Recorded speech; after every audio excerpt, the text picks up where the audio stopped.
معزز ناظرین کرام، عمر بن حسین کہتا ہے کہ میں مختار کے پہلو میں بیٹھا ہوا تھا۔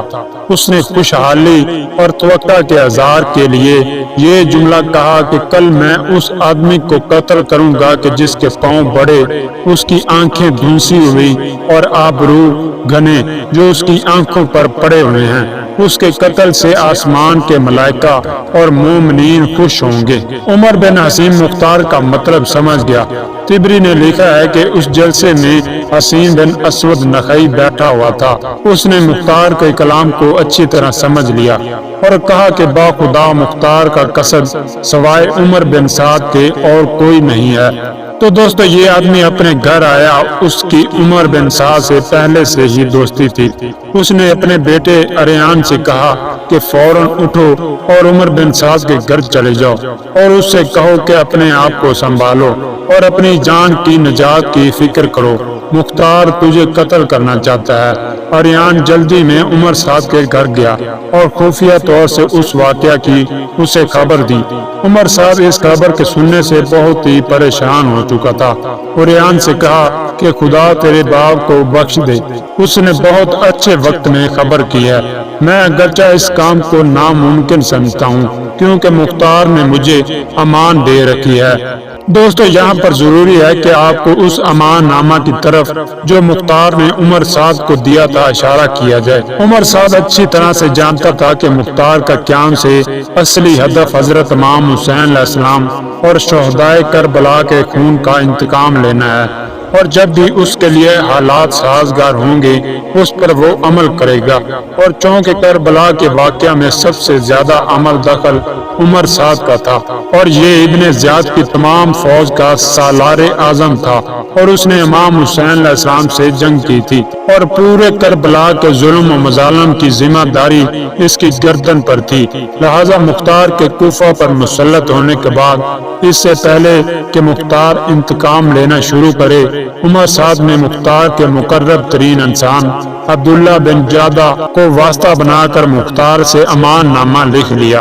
عبداللہ بن جاد اس رشتہ داری سے جو اسے حضرت علی علیہ السلام سے حاصل تھی، مختار کے نزدیک بہت محترم اور عزیز انسان تھا۔ عبداللہ نے مختار سے تقاضا کیا کہ عمر سعد آپ سے خواہش کرتا ہے کہ آپ اسے امان دے دیں اور اس کے گزرے اعمال کو فراموش کرتے ہوئے معاف کر دیں۔ عمر سعد وعدہ کرتا ہے کہ معمولی سی حرکت بھی آپ کے خلاف اس سے سرزد نہ ہوگی۔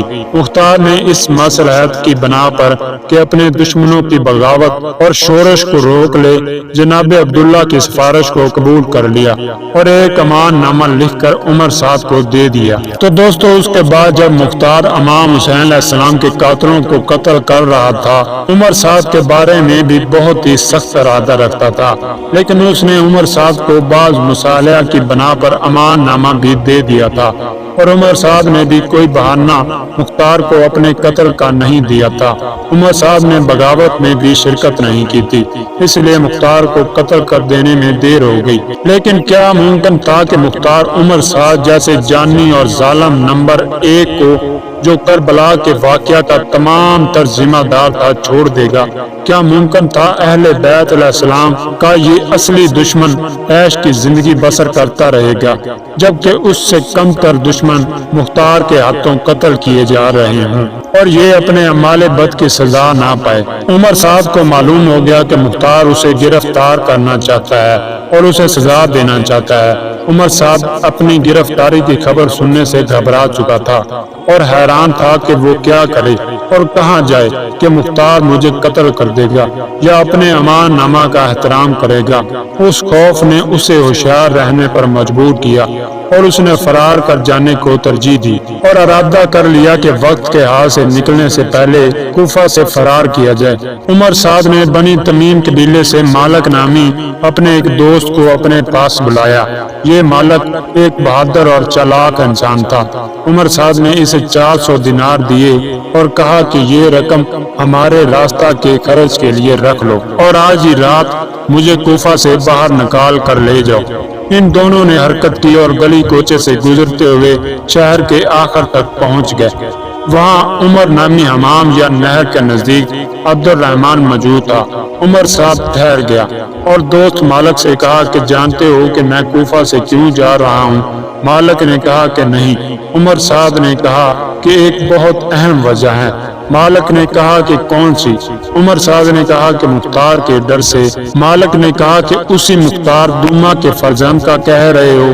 اور اس نے کہا کہ تیرا ڈر بلا وجہ ہے، اور اگر تو بھاگ گیا تو وہ تیرے گھر کو خراب کر دے گا اور تیرے اہل و عیال کو قتل کر دے گا اور تیرا مال غارت کر لے گا اور تیری ساری جائیداد کو تباہ کر دے گا۔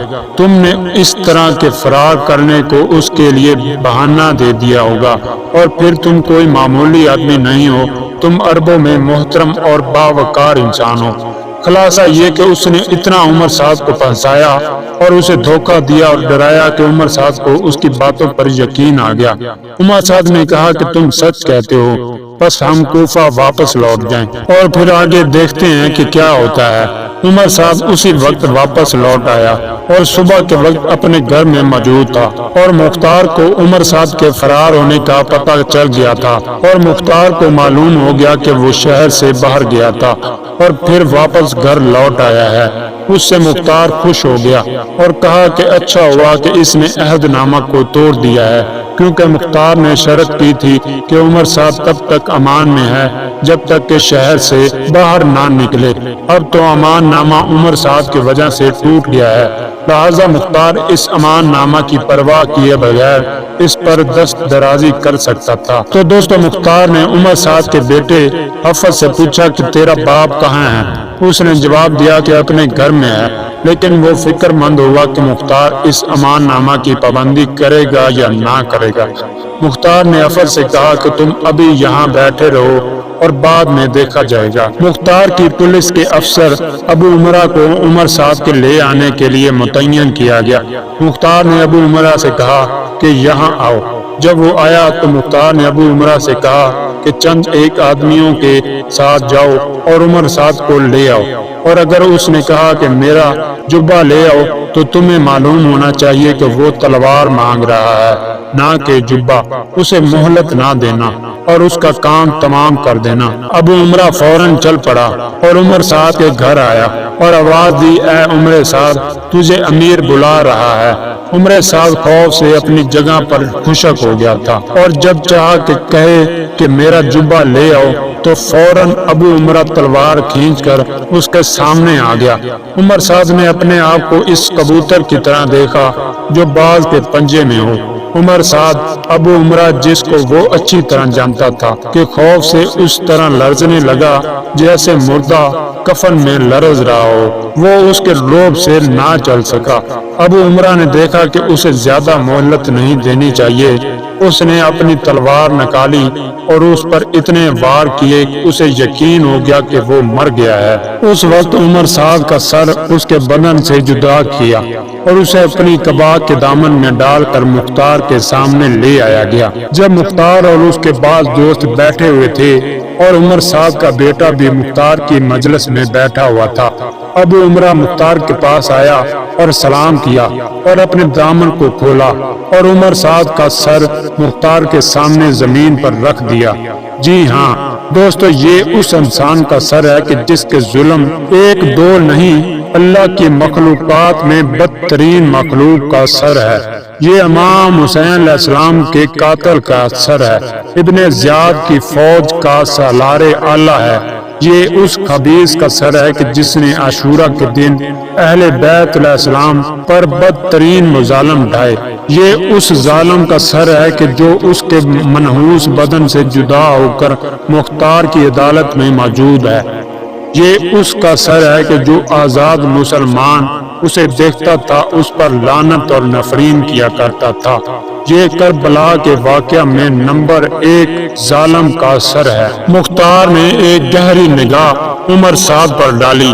ایک لحاظ سے تو مختار خوشحال ہے کہ کربلا کے ظالم نمبر 1 کا سر اس کے حکم سے اور ابو عمرہ کی تلوار سے بدن سے جدا کیا گیا ہے، اور دوسرے لحاظ سے اس کے دل میں غم و اندوہ کا ایک ہجوم تھا، اس سے جو عمر صاحب نے کربلا میں امام حسین اور خاندان نبوت پر جو ظلم ڈھائے تھے اس کے سامنے وہ سارے واقعات مجسم ہو رہے تھے۔ مختار کی نگاہ عمر صاحب کے سر سے ایک لحظہ بھی نہیں ہٹ رہی تھی۔ اچانک اپنی نگاہ جو اس نے عمر صاحب کے سر پر ٹکائی ہوئی تھی پھیری اور عمر صاحب خبیث کے بیٹے حفص کی طرف ڈالی۔ حفص اپنے باپ کے کٹے ہوئے سر کو دیکھ کر بہت حیرت زدہ ہوا اور مختار نے حفص سے اس کے باپ کے سر کی طرف اشارہ کیا اور کہا کہ اے حفص، اس سر کو پہچانتے ہو؟ حفص نے ایک آہ بھری اور کہا کہ ہاں، انا للہ و انا الیہ راجعون، یہ میرے باپ عمر صاحب کا سر ہے۔ اور پریشانی اور اضطراب نے کہا اے امیر، اب زندگی باپ کے بعد بے قیمت ہے۔ مختار نے حفص کی بات کو کاٹا اور حتمی زبان اور لہجے میں کہا ٹھیک کہتے ہو، تم بھی باپ کے بعد زندہ نہیں رہو گے، اور بلند آواز سے کہا کہ اے جلاد سامنے آؤ۔ مختار نے حکم دیا کہ حفص کو اس کے باپ کے ساتھ ملحق کر دو۔ جلاد حفص کو ایک طرف لے گیا اور اس کا سر بھی بدن سے جدا کر دیا۔ یہ امام حسین علیہ السلام کا بدلہ ہے، باپ اور بیٹے کے دو سر۔ ایک وہ سر تھا کہ جو کوفہ اور شام کے سردار اور سپہ سالار کا تھا، اور دوسرا وہ سر اس کے بیٹے کا جو باپ کے ساتھ ظلم ڈھانے میں شریک تھا۔ جب ان دونوں سروں کو مختار کے سامنے رکھا گیا تو مختار نے یوں کہا کہ ایک امام حسین کا بدلہ اور دوسرا حضرت علی اکبر کا بدلہ، لیکن کہاں وہ اور کہاں یہ؟ ایسا کہنا غیر عادلانہ ہے۔ امام حسین علیہ السلام اور حضرت علی اکبر کی کون برابری کر سکتا ہے؟ اور پھر مختار نے کہا کہ با خدا، اگر میں قریش کے 3/4 مرد بھی قتل کر دوں تو بھی وہ ان کی انگلیوں کا بدلہ نہیں ہو سکتے۔ با خدا، میں امام حسین کے انتقام لینے کے لیے 70,000 آدمی قتل کروں گا، جیسے کہ اللہ تعالیٰ نے جناب زکریا علیہ السلام کا انتقام اتنی ہی تعداد سے لیا تھا۔